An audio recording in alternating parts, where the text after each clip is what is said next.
Hey everybody, I'm Brian Shannon, and today is Friday, the 14th of June, 2024. Hope you had a good week in the markets. Generally, we were up. The Dow, the financials, energy were down, as well as Bitcoin and Ethereum. Also, the Russell 2000, which I've been calling a waste of time, was down 1% or so. So we'll take a look at all those markets, including crypto, here towards the end. And I'm going to remind you, if you're following me just on YouTube, you're missing a lot of content that I put out on Twitter or X, or whatever you want to call it, at Alpha Trends. Be sure to follow there because I did update those cryptos in particular. Anyways, SPY, we're at a new all-time high here for the weekly closing. And today was, in fact, the highest closing day that it ever made, with a small gain over yesterday's record high. So 3 days in a row, we've closed at a new all-time high in the SPY. There's no reason to look at this market as anything but bullish. Like we saw last week, we had a level of support in here that was important to hold. Next week, we're going to have this level right here.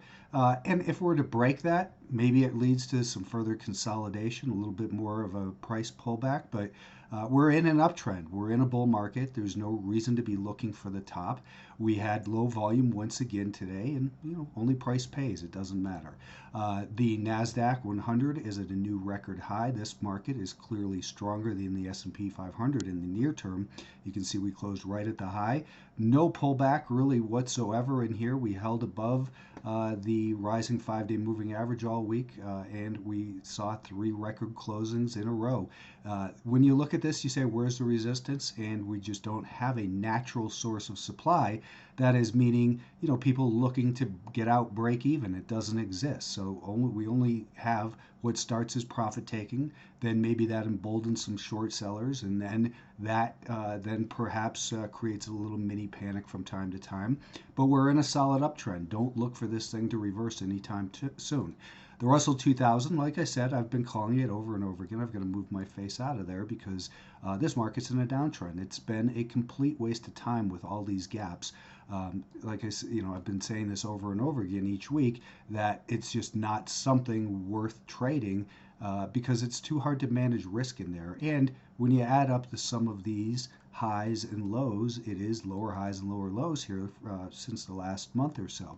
So, Russell 2000, waste of time. Why bother even talking about it? Semiconductors are the leader. They continue to be the leader, and they are at a new record high. And of course, that's continuing to be led by NVIDIA.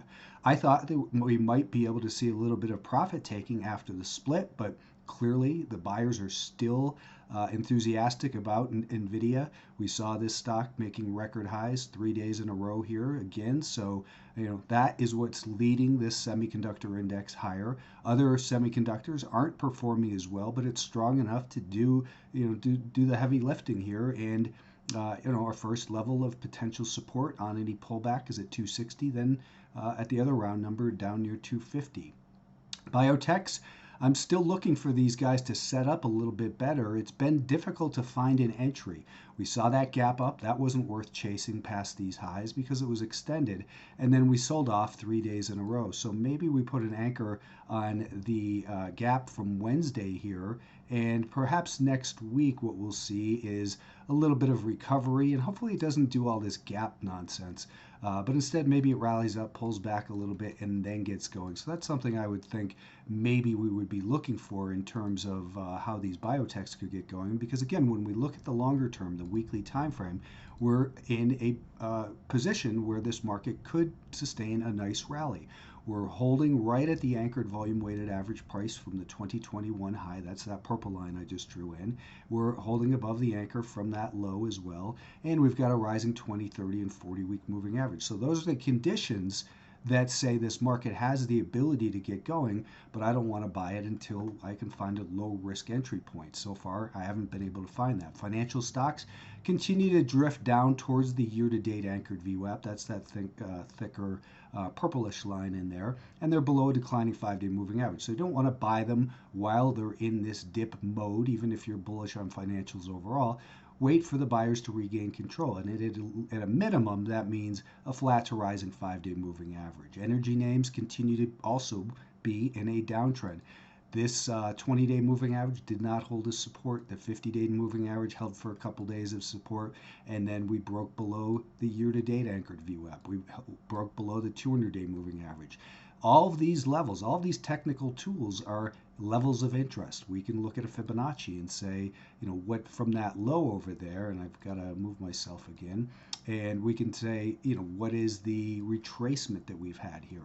Maybe we're going to go to a 61.8% retracement of this low to this high. That would bring it down towards 86.5. But guess what? I wouldn't be a buyer there, not unless we saw something here on the right side on the 30-minute time frame that said, yeah, the buyers are starting to gain control here. The energy names need a lot of work to be in a position where they can rally again. Let's talk about Tesla for a moment. Tesla, I pointed this out on Twitter yesterday. It has only closed once above the year-to-date anchored VWAP in 2024. So the sellers are still in control. We saw a big move up on Thursday, which faded throughout the day and continued to pull back. Today we pulled back right down to the 5-day moving average. Now, it's possible that Tesla might be setting up. If you look at this, you can kind of say that this is a shoulder, this is a head, and this is a shoulder over here. And breaking that would be, maybe a test of the 200-day moving average or up towards this prior little peak right here. In other words, it could be setting up for a long side trade, but what we're going to need at a minimum is to say that we need to get back above the average price from that gap on Thursday. That was the so-called the news on this compensation package that was the driver for that gap. So maybe for Tesla, it would look something like this. Maybe on Monday it rallies up there and then quickly pulls back, shakes people out a little bit, does some more work at the year-to-date anchor, and then could get going maybe mid next week for a quick run up towards 205. Don't listen to that idiot who has that multi-$1,000 price target on that stock, because that same person had a $1,500 price target on this stock at the beginning of the year, and their fund company owned 11 million shares at a price of over $200 per share. They owned 11 million shares over here. Today they own 3 million shares. So while they put a $1,500 rather price target on this stock, they've been selling this stock, and it's now down at a new, I believe, not all-time high, but multi-year high. Don't buy stocks in downtrends. This is what happens when you see that. And don't fall for these crazy price targets to the upside. Let's see. Let's take a look at crypto. Here's, let's start with Bitcoin, and then we'll take a look at Ethereum and Solana. So Bitcoin, unfortunately, has broken down. We were looking at this saying that, last Friday's shakeout low, that was the important level. I sold out as it broke below there this week, and then we came down, tried to find support at an important level. And the important level is this red line is the anchored volume weighted average price off the all-time high. That green line in there is the 50-day moving average. And this purple line is the anchored VWAP from the April low. So we've broken below that. It's going to have to recover very quickly back up above 66.5 or so if this market isn't going to cave down towards 62,000. Right now, the sellers are in control. It's possible it could, this could be a shakeout right in here and it gets back up above that 66.5. If so, that would be good. We would still need some work for it to, turn back around to the upside. But otherwise, it looks like it could be heading down towards 61.8, 62,000. And Ethereum also, got stuck below this declining 5-day moving average on the right. That's the orange line.